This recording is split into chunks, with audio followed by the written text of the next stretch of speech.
પવિત્ર શ્રાવણ મહિનો ચાલી રહ્યો છે અને ભક્તો પોતાની યથાશક્તિ પ્રમાણે ભગવાનની પૂજા આરતી કરે છે.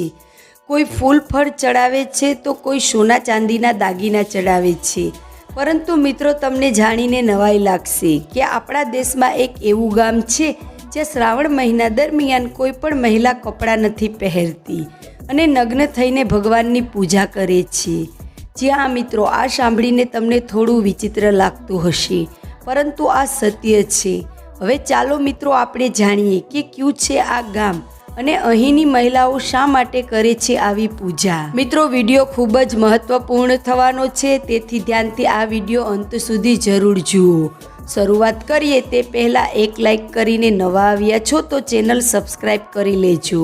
મિત્રો, દુનિયા 21મી સદીમાં પહોંચી ગઈ છે અને ભારત ચંદ્ર પર પણ પહોંચી ગયું છે. પરંતુ આજે પણ ઘણી એવી પરંપરાઓ છે જેના વિશે જાણીને તમને આશ્ચર્ય થશે.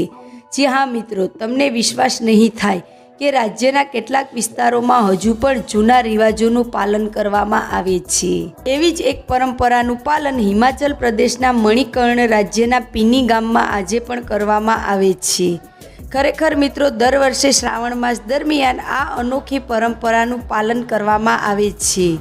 આ પરંપરા મુજબ એવું માનવામાં આવે છે કે પરિણીત મહિલાઓ 5 દિવસ સુધી કપડાં ન પહેરવા જોઈએ. જો આ દિવસો દરમિયાન કોઈ મહિલા વસ્ત્ર પહેરે છે તો તેને કોઈ અશુભ સમાચાર સાંભળવા મળે છે અને તેના ઘરમાં કોઈ અપ્રિય ઘટના બની શકે છે. તેથી ગામના દરેક ઘરમાં આ પરંપરાનું પાલન કરવામાં આવે છે. મિત્રો, આ સિવાય પતિ પત્ની આ 5 દિવસ સુધી એકબીજા સાથે વાત પણ નથી કરતા અને તેઓ એકબીજાથી દૂર રહે છે. જ્યારે મહિલાઓ આ પરંપરાનું પાલન કરી રહી હોય છે ત્યારે પુરુષો દારૂનું સેવન પણ કરતા નથી. આ પરંપરા 17 ઓગસ્ટથી 21 ઓગસ્ટ સુધી ચાલુ રહે છે.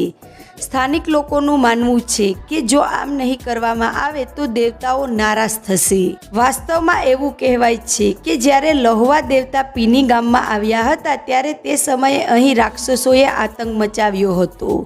પરંતુ દેવતાઓ આ ગામમાં આવવાની સાથે જ રાક્ષસોનો નાશ થઈ ગયો હતો. ત્યારથી આ પરંપરા ચાલી આવે છે, જેને ત્યાંના લોકો આજે પણ અનુસરે છે. અહીંના લોકો કહે છે કે સદીઓ પહેલાં એક રાક્ષસ સુંદર પોશાક પહેરેલી સ્ત્રીઓને લઈ જતો હતો. એવું માનવામાં આવે છે કે આજે પણ દેવતા આ ગામમાં આવે છે અને બુરાઈઓ સામે લડે છે. જોકે સમય સાથે ઘણી વસ્તુઓ બદલાઈ ગઈ છે. હવે આ પરંપરાને અનુસરવા માટે મહિલાઓ 5 દિવસ સુધી કપડાં બદલતી નથી. હવે તે ખૂબ જ આછા કપડાં પહેરે છે.